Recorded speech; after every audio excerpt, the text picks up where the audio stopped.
2 دن پہلے امریکہ کے اندر الیکشن ہوئے، ڈونلڈ ٹرمپ جیت گئے اور مسلمان خوشی منا رہے ہیں۔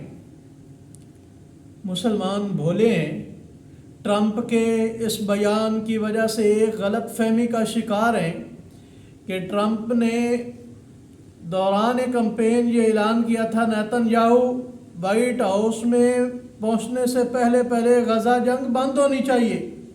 یہ ایک محض کہانی ہے، یہ ایک محض دھوکہ ہے۔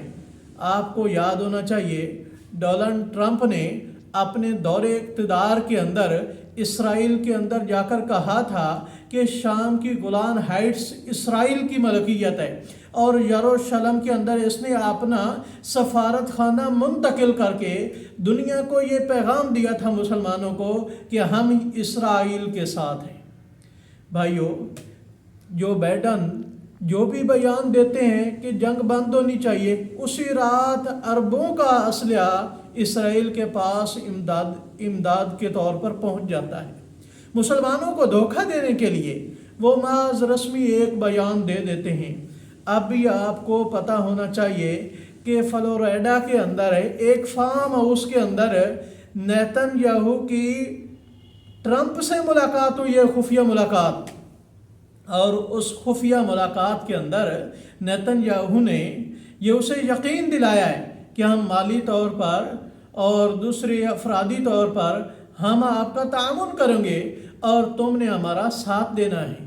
اسی لیے تو جو بائیڈن کے کہنے کی وجہ سے بھی نیتن یاہو کچھ بھی نہیں مان رہے تھے۔ ظاہراً وہ ٹرمپ اسرائیل کے خلاف بیان دیتا رہا ہے اور مسلمانوں کے حق میں دیتا رہا ہے، لیکن نتیجہ اس کا بہت بھیانک نکلنے والا ہے۔ مسلمان کسی خوش فہمی میں مبتلا ہیں۔ ہر ایک بادشاہ کا، امریکہ کے بادشاہ کا ایک ہی نظریہ ہے، پیچھے یہودی بیٹھے ہوئے، بہت ساری مسلمانوں کی تنظیموں نے اس کا تعاون کیا ہے ووٹوں کے اندر، اس نے شکریہ بھی ادا کیا ہے، لیکن اس نے بات ماننی جو ہے وہ یہودیوں کی ماننی ہے۔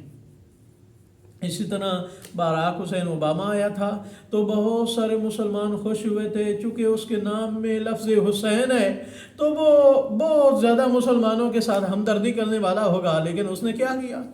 تو اس لیے بھائیو، ہمیں اپنے پاؤں پہ کھڑا ہونا ہوگا، اور بہت سارے پاکستانی مسلمان یہ خوش ہیں کہ ٹرمپ کے جیتنے کی وجہ سے ہمارے حالات بہتر ہو جائیں گے۔ بھائیو، بیرونی مداخلت بند ہوگی، ہمیں اپنے معاملات خود حل کرنے ہوں گے، تب جا کر ملک ترقی کرے گا۔